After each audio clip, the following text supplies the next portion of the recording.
Well, I really think of myself as a cop watcher. I filmed a activist group in about 4 years back called Film the Police Portland out of Portland, Oregon. And my friend Carrie Medina and I just sat down and decided after she was abused and had her camera taken away by a cop because she was filming a black teenage boy being thrown on the ground and held there for questioning for him being a litter suspect. Carrie and I sat down and talked, well, how can we, prevent this from occurring to other people? And we decided to form Film the Police Portland. And it's basically another derivation of the stuff that was pioneered in the 1990s with Cop Watch, and there's hundreds and hundreds of cop watching organizations around the country that I would direct people to. You could just Google the name of your city that you live in and type Cop Block or Cop Watch into Google, and you'll find these groups. You have Jacob Crawford.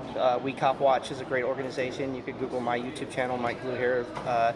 Photography is Not a Crime, or PINAC, is a very great resource to go to learn about people advocating for systemic monitoring of the police to keep them honest, because nothing is more objective than a camera's lens being pointed at these people that seem to think that they have extra rights and extra privileges that they do not. But until we start doing something to hold them accountable, we're not really going to be able to do that. Do you think that knowledge about your legal rights as far as keeping your distance from police, not interfering, you think knowledge of those kind of elements are good assets in your work? Absolutely. If you're going to watch cops on the regular, it's not about thinking if I'm going to be arrested. It's about thinking when you're going to get arrested. If you're going to consistently go out and film the police in your community, you're going to be contacted, sometimes harassed, illegally detained. It's very important to get online and educate yourself.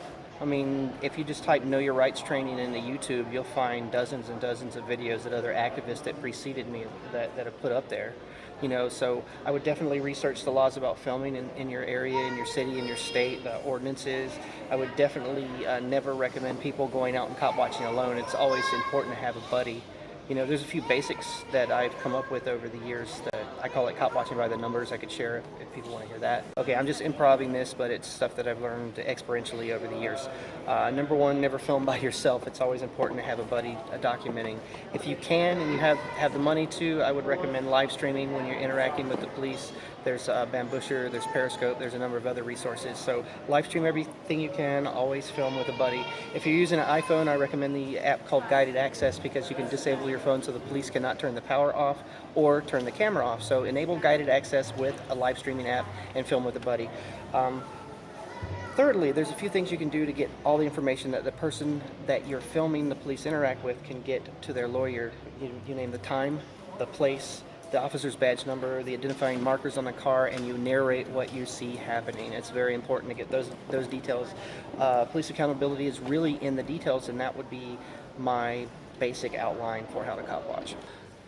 I believe America is falling into a surveillance society or a police state, or insert acronym, fascist, whatever you want to call it here. When I'm old and laying on my deathbed, I want to be able to look at my loved ones, if I'm lucky enough to have any around, and say I resisted this tyranny. I believe that Hitler, Stalin, Mao, and every totalitarian regime that's ever taken over a nation state, and throughout the entirety of world history, the reason why they were able to take over is simply this: there was no culture of resistance beforehand.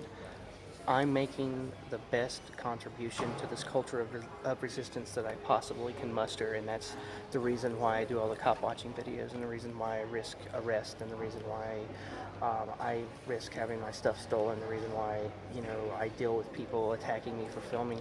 Because honestly, I've had more trouble from citizens that have an issue with me filming the police throughout my 4 years of doing this than police. I've had people punch me in the ribs. I've had people spit in my face. Really? Yeah. Great. Yeah, keep spitting at people. It really makes you look classy. I've had people try to break my cameras. I've had people, I call it cultural Stockholm syndrome. Copblock.org refers to these people as copsuckers. I think they're just hopelessly lost and brainwashed, but I mean, they literally will throw themselves between you and the police when you're just intending to objectively observe, and that's the psychology that's the real enemy. It's not really the police. It's not really the police unions. It's this culture of obedience that we must figure out some way of creating alternative media to resist. It's one of the reasons why I heckle cops, but I make it a point that when I see cops doing good things to help people, because I really believe in my heart of hearts, after doing this for 4 years, filming thousands of police encounters, that the majority of people that want to be involved with law enforcement are well-intentioned people. They're just brainwashed and they believe in the system, and that's what we have to fight, is the psychology of obedience from the citizenry and the psychology of I'm a beautiful special snowflake and I'm somehow entitled to more rights than everyone else because I have a uniform. So those are the basic two attitudes we have to fight. But you know, I've migrated way away from my motivation, but you know, he hasn't turned the camera off, so I'm gonna leave it on. All right, I'm done. Cool, man. My professional videographer is referred to as a shit sandwich. We hate that shit. We see that all the time. We're like white knuckled and screaming. You know? And that's a good thing, because there's a lot to this world about this country. These guys are with the There's a lot of crimes that this country has committed. the red There's a lot of crimes.